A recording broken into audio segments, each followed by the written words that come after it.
inspiring. The Committee for Defense of Human Rights, a former deputy governor of the Central Bank of Nigeria, Dr. Obadiah Melafia, or an elder statesman, Alhaji Tanko Yakase, and the People's Democratic Party said they were not moved by the president's speech. But the APC and the General Secretary of the Arewa Consultative Forum, Anthony Sani, lauded Buhari. In his New Year message early on Wednesday, the president has said he would not seek a third term in office. Let me quote him. "I will be standing down in 2023 and would not be available in any future elections."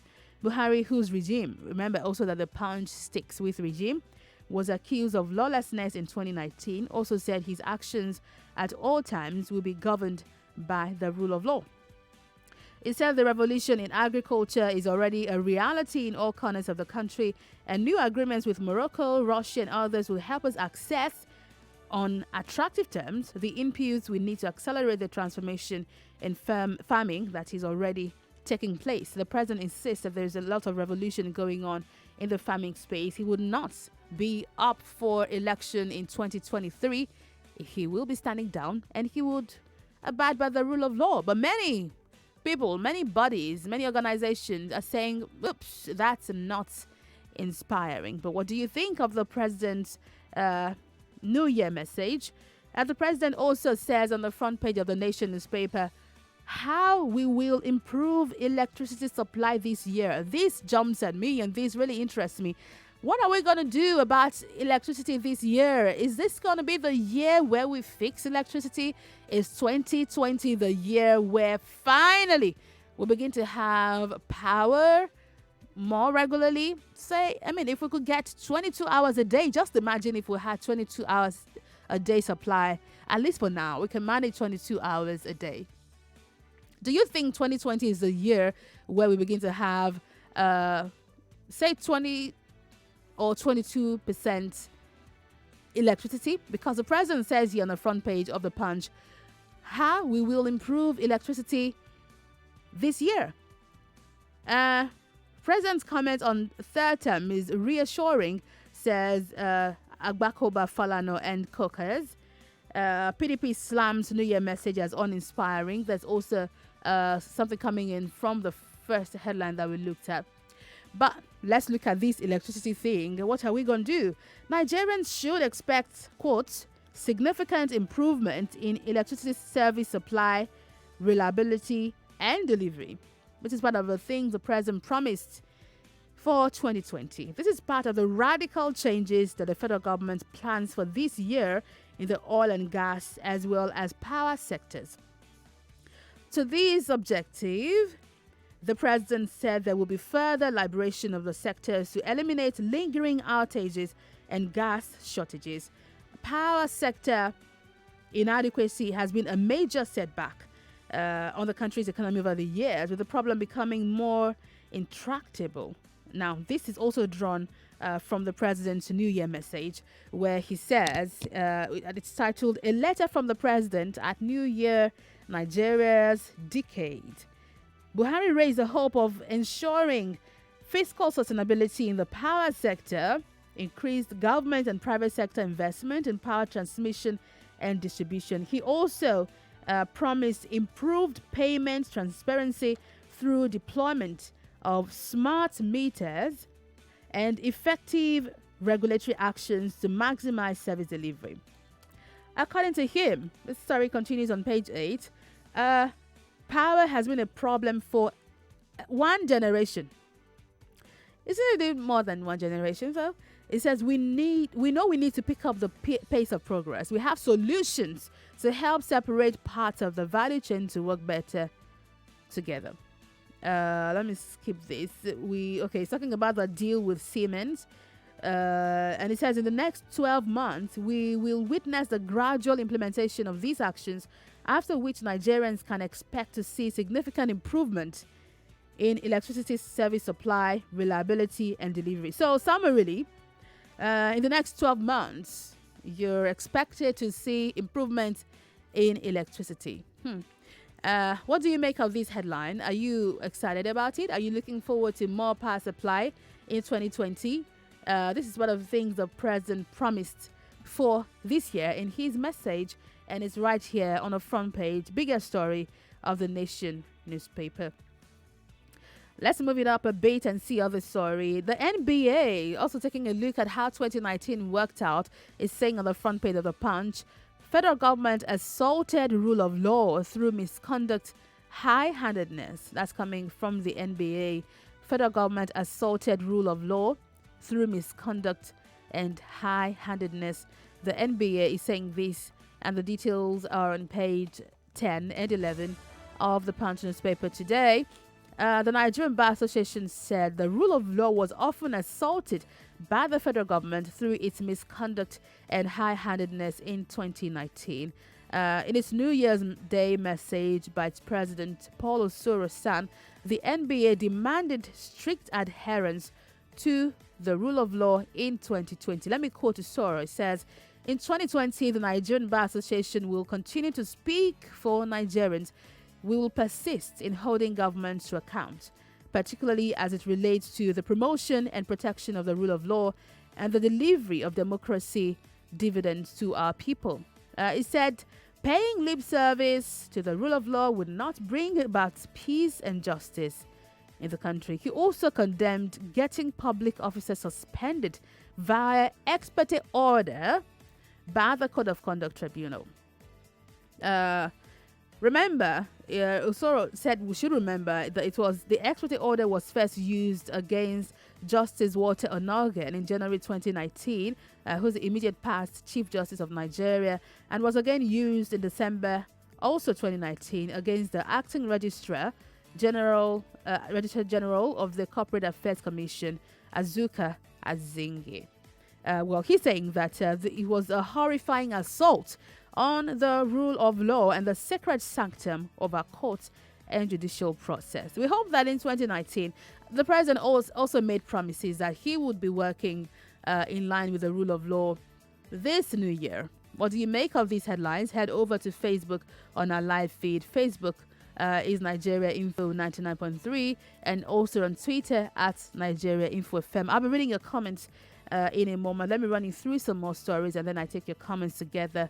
Remember, Facebook is Nigeria Info 99.3.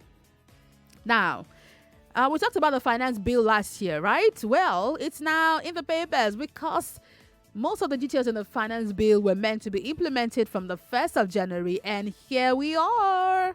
The Nation newspaper, more states begin. This is about the minimum wage.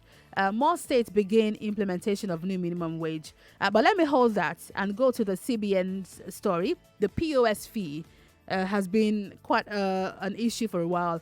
Retail outlets shun CBN's directive on 50 naira POS fee. Okay.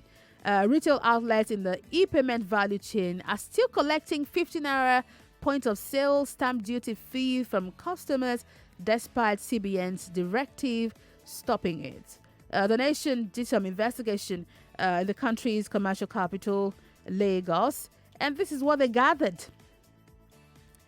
So, you tell me, I've not used a POS this year. I planned using on my way in, but I couldn't. So, I most likely will be doing it after my show today. But if you've been using the POS, I would like to know. So, are you still being charged 15 naira per transaction? Especially on transactions of 1,000 naira. Remember that the new finance bill stated that the deduction, in fact, it's been after that conversation we had about the deduction being on 10,000 naira, there's been another directive by the CBN saying that they did not even ask the merchants to collect the money from you. The merchants are to pay the money from themselves without charging the consumer.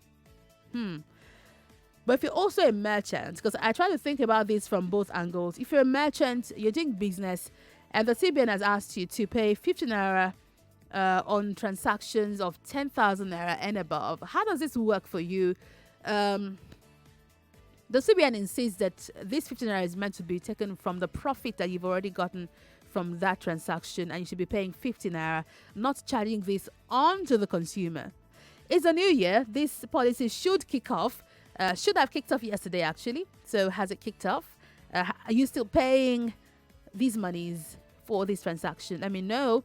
When you head over to Twitter at Nigeria Info FM. I apologize. I know some of you are sending messages to WhatsApp, but I can't take WhatsApp right now. Maybe at 8 o'clock I'll be able to do that.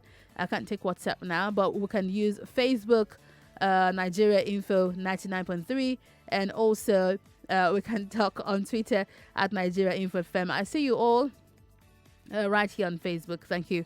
I'm coming to read your comments just in a moment.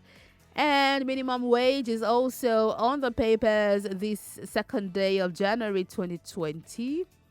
More states begin payment of new minimum wage.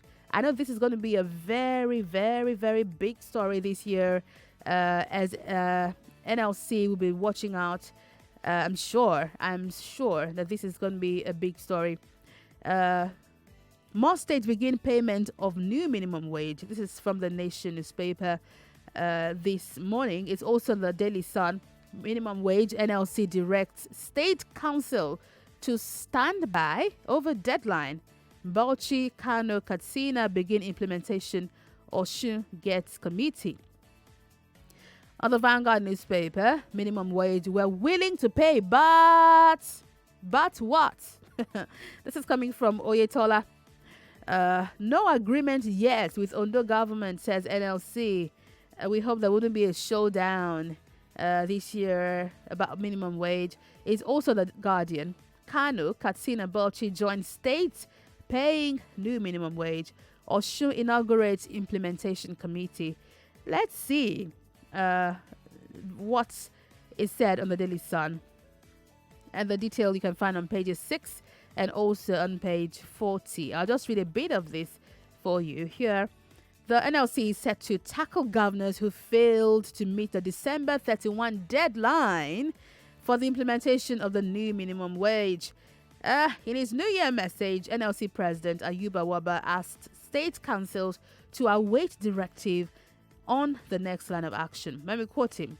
In tandem with our position as adopted and communicated after a stakeholders meeting in December 11, 2019, organized labor will not guarantee industrial harmony in states that fail to implement the new national minimum wage by December 31, 2019.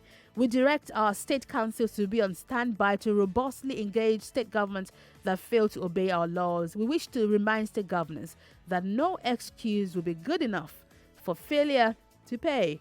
But December 31st deadline had been missed by most of the states. Some of them are just setting up committees to begin to consider what they will pay. We don't know how long these committees will have to sit for. And if there's industrial shutdown in those states, might it not further affect how the states can pay?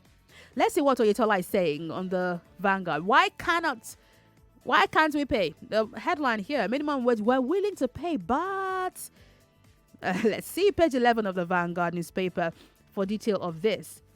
Oshogbo Governor Gboyega Oyetola of Osun, Governor of Osun State, sorry about that, Gboyega Oyetola yesterday said his administration is willing to pay the new minimum wage, but the state would have to double its IGR to meet up with the funding. This came as the NLC in Ondo State said that the organized labor was yet to reach an agreement with the state government over the implementation of the 30,000 naira minimum wage.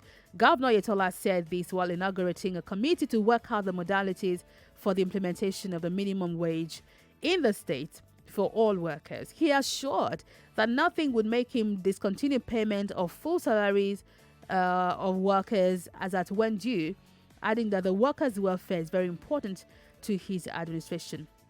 Let me quote a bit of what he says. I thank the leadership of Labour for their level of cooperation in the last 1 year. You made my transition from Chief of Staff to Governor very simple. The welfare of workers is very important to me. That's why we pay their salaries promptly and in full. We are committed to paying the new minimum wage, but we need to now double our IGR. It is very important to collectively drive the IGR because it is the only source of payment of the minimum wage. What does this mean? Work with me to increase IGR, then I can pay the extra money. Is that what it means? And if it doesn't pay because the deadline is already passed, is there going to be a shutdown? In Ondo State, the chairman of the NLC there, Comrade Sunday Adeleye Oluwole, said that it is instructive to know that the Ondo State government set up negotiation team in November 2019, and up till now, the negotiation was still ongoing. So how long would it take to fully negotiate? And if they don't fully negotiate, what would happen? Would there be a shutdown there? Well, from the Daily Sun front page here, Southwest security outfit Amotekun begins January 9. Looks like we're having a form of state policing, if you ask me. A number of states in the Southwest have come together, and from January 9, there will be a form of joint policing, if you ask, as a joint security force starting January 9. Let's see page 12. Ekiti State Governor Kayode Fayemi yesterday disclosed the joint security outfit called Amotekun, initiated by the 6 governors in the zone, will commence work on January 9. According to him, in his New Year message to the people of the state, he said the outfit will complement the efforts of the regular security agencies.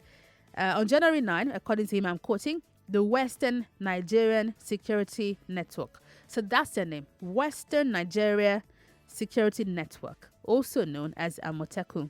Amotekun is like spider, is that spider or spider web? Shall commence operations in all the 6 states in our zone. It says Ekiti is very active in this initiative, which will go a long way in securing the people and protecting the state. Now I'm going to ask you, pardon me, I have a flu, I got a back cold, but I would have to see. He said he has personally kept a close watch on the security situation within and around Ekiti State, and I can assure you that as a government, we are leaving no stone unturned to ensure safety of lives and property in our state. This Amotekun would be working across six states in the Southwest, and they'll be working together. I'd like to see if they would be armed. You know, so many questions to answer. Would they be armed? Would they have uniforms? What would they look like? When we see them, how do we identify them? How do they work together with the police? You know, all of the fine lines in between is what I'd like to understand how it would work. We'll be bringing this conversation up again in the Morning Crossfire once we're done with our outlook at the 2019 that's gone. We're still doing 2019 in retrospect. I'll be asking questions. Let me read some of your comments before I see if I can take more stories. We have one coming in from Chris Ubini on Facebook. Says, happy New Year to you all. Thank you. First Sokunia says, happy birthday to you. Thank you so much. Thank you for the prayers. I appreciate it. Joseph Unwa Budasim here says, our problem is a lack of respect for rule of law may continue unless we have a judiciary that is free from executive interference and National Assembly that is not an executive rubber stamp. He asks God to have mercy and deliver his people. Dr. Mrs. Umar Lebara from Mori says, yes, PMB must change his leadership style because there's nothing to write home about.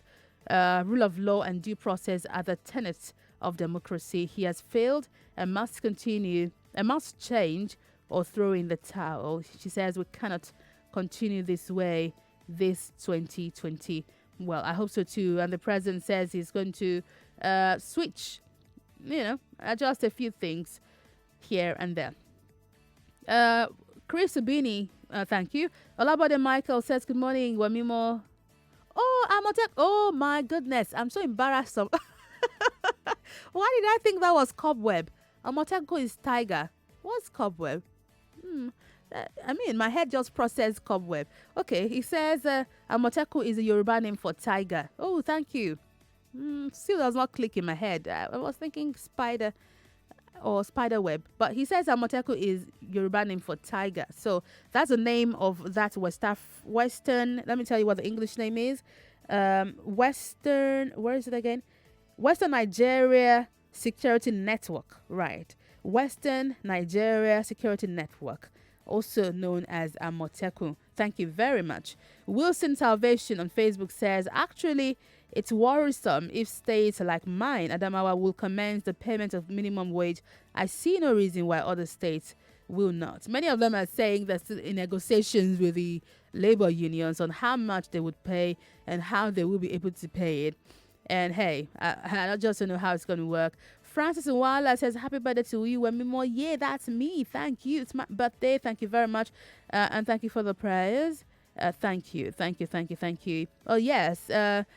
For my birthday, like I announced weeks ago, I'm not having a party. No, you can see I even have a cold. I have a headache right now. Plus, imagine what a way to have a birthday. But I mean, nothing stops it because for the past few weeks, I've been trying to raise with you some funds to support children living with cancer. And I say a big thank you to everyone who donated. Like I said during the chit chat, we raised about 243,000 naira as at yesterday. And we are heading on Sunday. We're not going today anymore because of some issues. We're going on Sunday, which is even a better time, to visit children living with cancer at Luth here in Lagos. So if you stay in Lagos and you'd like to come with me so we can present the monies you all have donated, and I thank you for it, please send me a mail right now. Like I said earlier in the morning, I'll reply the mails later in the evening, please. But you can send me a mail at visitwithwemimo@gmail.com. Visitwithwemimo@gmail.com. Send me a mail. Tell me if you'd like to come with us. Send me your full names and your phone number. Very important, so I can reach out to you and we can tell you. If you also want to bring gifts for the children, their age from 2 and above, diapers, gifts, snacks, drinks, toys, anything. Also, let me know what you'd like to bring along on Sunday, January 5th. Thank you all. Let me head out for a very short break. When I return, the Money Crossfire continues as we still look at 2019 in retrospect. And we're looking at issues of flooding that we had in 2019. If you remember, we had serious issues. Abuja was right in the eye of the storm. We'll talk about this when we come back from the break. Just right now. This is the Money Crossfire. I'm Wemimo Adewuni. Thank you all for joining on our live feed. We'll be back with the live feed again after this break, so join us again. Okay, just in a minute. I'll be back again shortly. I'm Wemimo Adewuni. Don't go anywhere. I'll be back now. More talk, news and sports after this.